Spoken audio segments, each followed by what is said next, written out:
Week का last trading session रहा काफी जबरदस्त। आज निफ्टी ने जोरदार तेजी दिखाया और 319 पॉइंट चढ़कर 25,112 पर जाके क्लोजिंग दिया। वो कहां पर है? तो डे हाई के जोन में जाके क्लोजिंग दिया है। लास्ट आधे घंटे में 100 पॉइंट से ज्यादा का यहां पर रैली मिला और डे हाई पर पहुंच के जाके क्लोजिंग दिया है। अगर हम लोग देखेंगे तो सारे फैक्टर्स जो थे वो आपका निगेटिव सिग्नल दे रहा था। और क्या सिग्नल दे रहा था? तो 24,600 के जोन में जाने का सिग्नल दे रहा था। 200 पॉइंट कमजोरी का सिग्नल दे रहा था, लेकिन निफ्टी ने उसके अगेंस्ट जाके 300 पॉइंट का तेजी दिखा दिया। अब क्या यहां पर फैक्टर्स था और क्यों यहां पर तेजी आ गया? क्या यहां पर निफ्टी सस्टेन करेगा या नहीं, और क्या यहां से ये ब्रेकआउट दे देगा 25,240 का, या फिर से वापस आपका 24,600 के जोन में जाएगा? ये सारे सवालों का जवाब लेंगे हम लोग आज की वीडियो में। साथ ही जानेंगे कि अगले वीक जो मंथली एक्सपायरी आने वाला है उस केस में हम लोग कहां पर ट्रेडिंग कर सकते हैं, क्या वो लेवल जो होगा वो सबसे इंपॉर्टेंट होगा, और आपका एग्जिस्टिंग पोजीशन है तो आपको अपना ट्रेलिंग स्टॉप लॉस कहां पर रखना चाहिए, चाहे लॉन्ग पोजीशन हो या शॉर्ट पोजीशन है। साथ ही हम लोग जानेंगे कौन सा स्टॉक है जिसमें आप मूवमेंट जो है वो एक्सपेक्ट कर सकते हैं। तो चलिए आज का वीडियो स्टार्ट करते हैं, लेकिन वीडियो को स्टार्ट करने से पहले वीडियो को लाइक कर दीजिए और शेयर कर दीजिए अपने दोस्तों के साथ जो स्टॉक मार्केट में ट्रेडिंग करते हैं या इन्वेस्टमेंट करते हैं। Let's start.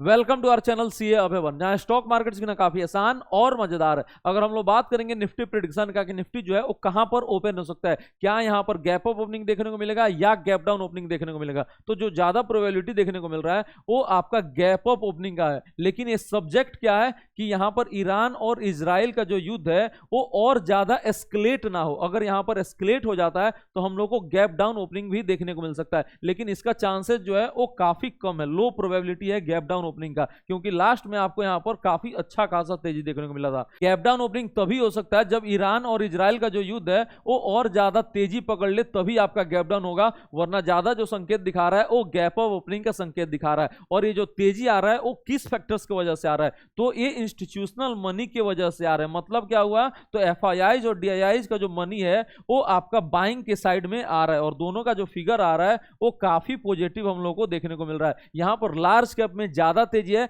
As compare to broader market. कल अगर हम लोग बात करेंगे तो ब्रोडर मार्केट में आपको फॉल देखने को मिला था, चाहे स्मॉल कैप हो या मिड कैप, करीब 2% का कमजोरी दिखा रहा था। लेकिन आज देखेंगे तो आपको यहां पर भी तेजी देखने को मिल रहा है, लेकिन अगर आप कंपेयर करेंगे तो काफी कम तेजी देखने को मिल रहा है। निफ्टी में आपको 1.30% का तेजी देखने को मिल रहा है, उसी के अगेंस्ट में 0.62% का आपको यहां पर तेजी देखने को मिल रहा है। तो ब्रोडर मार्केट में अभी भी आप देखेंगे तो थोड़ा सा कम तेजी देखने को मिल रहा है, और ये जो तेजी आया वो किसके बदौलत आया? तो थोड़ा सा संकेत मिला इसको लार्ज कैप से, और इसी के चलते यहां पर थोड़ा बहुत तेजी देखने को मिला है। अगर हम लोग बात करेंगे कि क्या क्या फैक्टर्स जो है अभी काफी ज्यादा निगेटिव हो गया है, तो फैक्टर्स में अगर हम लोग देखेंगे सबसे पहले तो जो अपकमिंग इवेंट है, ठीक है, जो ईरान और इजराइल का युद्ध चल रहा है उसके चलते हम लोग को काफी ज्यादा यहां पर निगेटिव फैक्टर देखने को मिल रहा है। देन अगर हम लोग बात करेंगे तो ग्लोबल मार्केट से जो संकेत आ रहा है वो भी आपका निगेटिव ही संकेत मिल रहा है। हम लोग कितने फैक्टर्स पे ट्रेड करते हैं? तो हम लोग का जो फ्रेमवर्क है वो 7 फैक्टर्स का है।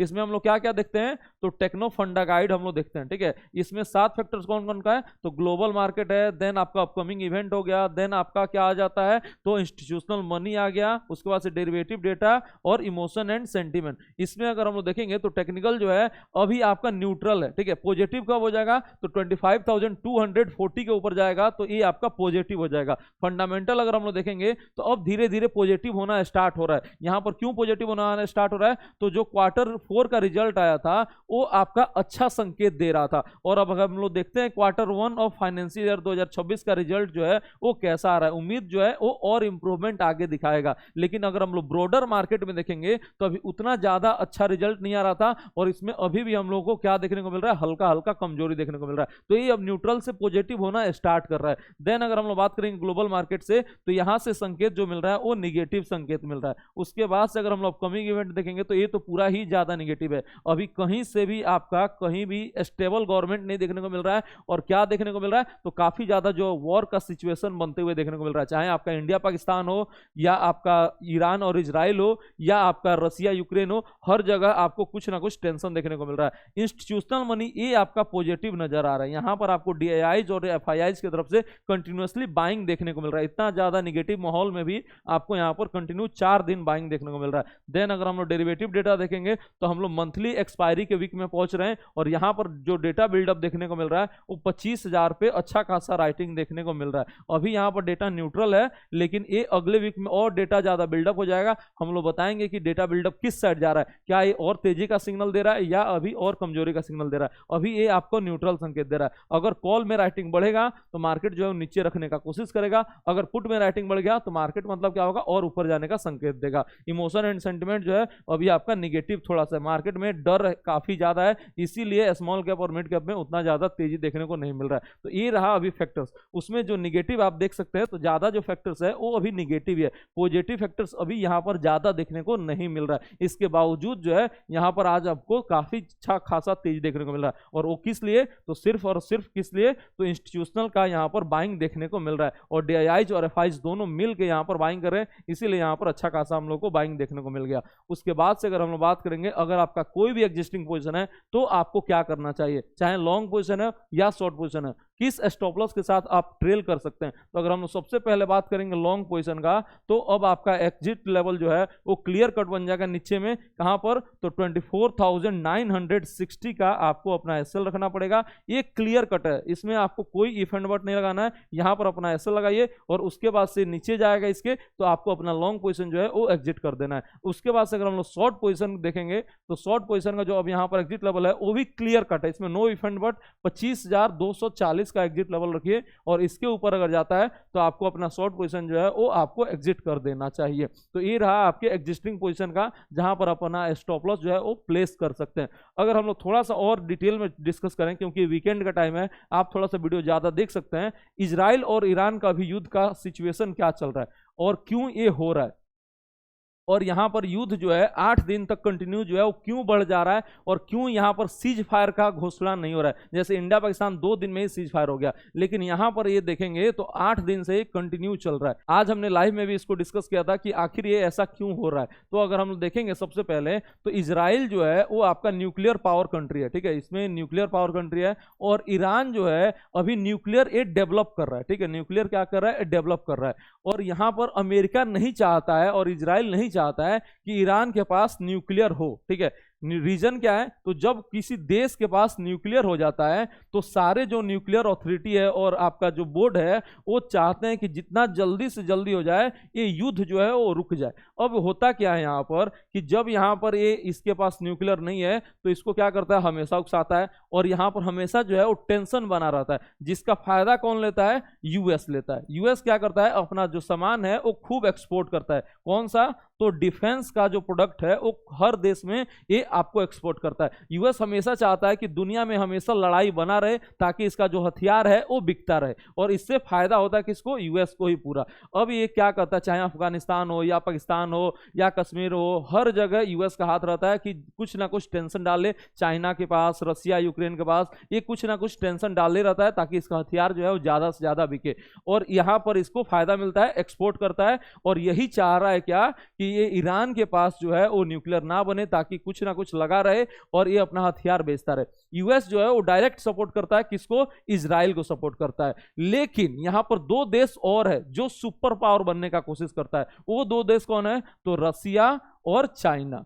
ये भी क्या कहते हैं कि यहाँ पर जो इन्फ्लुएंस है, जो इस एरिया में इजराइल ईरान इस एरिया में जो इन्फ्लुएंस है वो किसका ज्यादा है, तो यूएस का ज्यादा है, ठीक है, क्योंकि ये डायरेक्ट सपोर्ट करता है इजराइल को। लेकिन अब ये क्या कर रहा है, ये सब चाहता है क्या है कि एक और हम पार्टनर बना लें ईरान, ठीक है, ताकि जो यूएस का इन्फ्लुएंस है उस एरिया में वो कम हो जाए, और इसी के चलते यहाँ पर ये ईरान को सपोर्ट कर रहा है, और इसी 2 देश के वजह से ये अपना न्यूक्लियर जो है वो डेवलप कर रहा है, क्योंकि यही दोनों देश जो है वो सपोर्ट कर रहा है न्यूक्लियर बनाने में। और यहां पर जैसे ही ये दोनों देश का न्यूक्लियर बन जाएगा तो वहां पर जो सिचुएशन है वो और खराब नहीं होगा, और जो युद्ध होता है हमेशा और हमेशा ना कुछ कुछ लड़ाई होता है वो कम हो जाएगा, जिसके कारण इसका जो हथियार बिकना है वो कम हो सकता है। इसी कारण से जो है ये आपको सपोर्ट कर रहे हैं। और उस केस में क्या होगा, जैसे ही इसका इन्फ्लुएंस कम होगा तो ये और मजबूती से निकलेंगे, रसिया और चाइना। तो यही हम लोग को अभी निष्कर्ष देखने को मिल रहा है। इस रीजन से अभी जो है यहाँ पर वॉर का सिचुएशन चल रहा है और युद्ध चल रहा है। सारे अगर आप देखेंगे सारे देश जो हैं वो अपने अपने मतलब का काम कर रहे हैं। रसिया क्यों सपोर्ट कर रहा है ईरान को,